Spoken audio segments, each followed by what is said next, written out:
একটা ঘন সবুজ জঙ্গলে এক খরগোশ থাকত। সে ছিল খুবই ছোট, নিরীহ আর দারুণ চঞ্চল।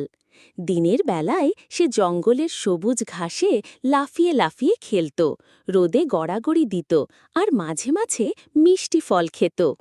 কিন্তু খরগোশের এই সুখের জীবন একদম শান্ত ছিল না।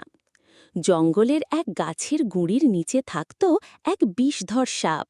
সে সবসময় খরগোশকে দেখে লোভে পড়ত। খরগোশের ছোট্ট শরীরটা তার কাছে এক মজাদার খাবারের মতোই ছিল। জঙ্গলে এক সাহসী কুকুর ছিল। কুকুরটা ছিল খরগোশের সবচেয়ে ভালো বন্ধু। সে জঙ্গলের একটু দূরে পাহাড়ি গুহার কাছে থাকত। খরগোশ যখনই বিপদে পড়ত বা সাপ তার দিকে ধেয়ে আসত, তখনই কুকুরটা গর্জন করে ছুটে আসত। তার তেজ দেখে সাপ পালিয়ে যেত। একদিন সাপ খুব রেগে গিয়ে ঠিক করল সে এবার যে কোনো মূল্যে খরগোশকে ধরবেই। রাতে চুপি চুপি খরগোশের গর্তের কাছে চলে এলো সে।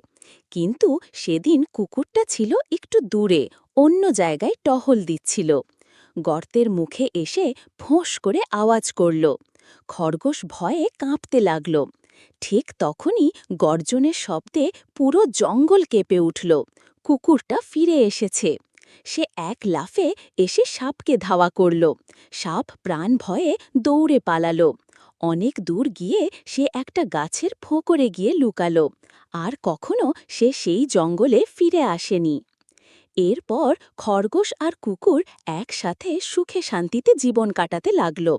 খরগোশ জানত যতদিন তার পাশে এমন এক সাহসী বন্ধু আছে, ততদিন কেউই তার কিছু করতে পারবে না।